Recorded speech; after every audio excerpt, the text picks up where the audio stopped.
Mes chers compatriotes, de métropole, d'outre-mer et de l'étranger, ce dimanche 30 juin, premier tour des élections législatives, le peuple français a répondu à l'appel des urnes, avec la participation la plus importante depuis 40 ans.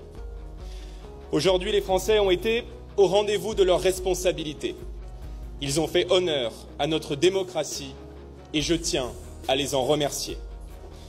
À nouveau, 3 semaines après les élections européennes, qui ont entraîné la convocation de ces élections législatives anticipées, ils ont rendu un verdict sans appel et confirmé leur aspiration claire au changement.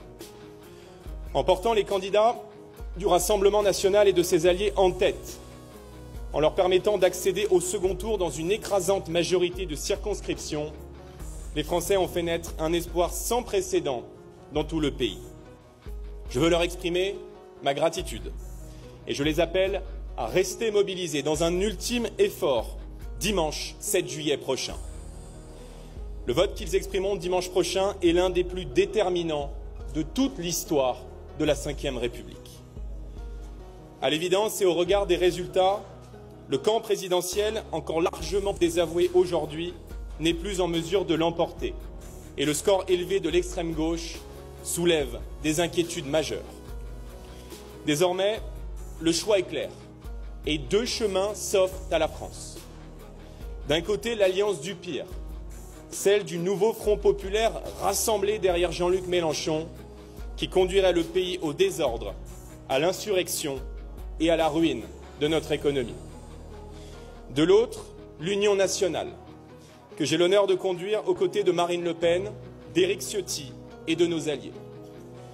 Cette alliance inédite, motivée par l'intérêt national, est désormais l'unique rempart républicain et patriote qui peut faire gagner la France, protéger nos institutions, rétablir la sécurité, décréter la paix fiscale et défendre le travail. Cette extrême gauche dangereuse a fait le choix d'investir des candidats communautaristes, fichés S, aux propos et à l'attitude inacceptables. Elle propose ouvertement dans son projet de désarmer la police, d'ouvrir grand les vannes de l'immigration, d'abolir la loi de lutte contre les squats, ainsi que la loi de lutte contre le séparatisme islamiste. Désormais sans limite morale, injurieux à l'égard des institutions et de tous ceux qui pensent différemment d'eux, M. Mélenchon et ses amis font courir à notre nation un péril existentiel. J'appelle donc ce soir tous les Français attachés à leur liberté, au redressement de la France, à me rejoindre pour amplifier la dynamique et faire gagner l'union nationale face à ceux qui entendent nous diviser, abîmer l'ordre public et bafouer nos valeurs. Dimanche prochain, si les électeurs nous accordent une majorité absolue pour redresser le pays, j'entends être le Premier ministre de tous les Français, à l'écoute de chacune et de chacun, respectueux des oppositions, ouvert au dialogue et soucieux à chaque instant de l'unité de la nation. J'entends être le Premier ministre du quotidien, celui qui placera dans ses grandes priorités la défense du pouvoir d'achat, le rétablissement de l'ordre et de la sécurité partout sur le territoire et bien sûr la reprise en main de notre politique migratoire.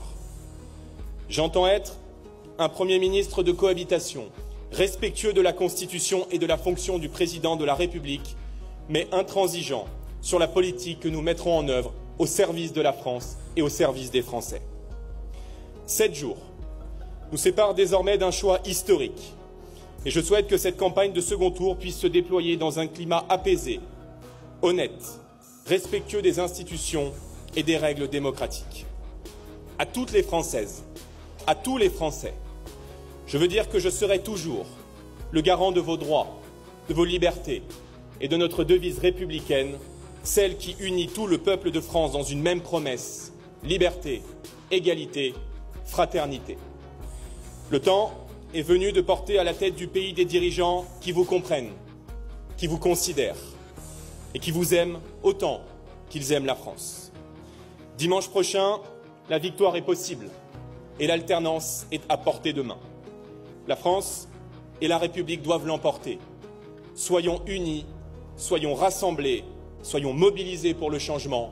Vive la France et vive la République.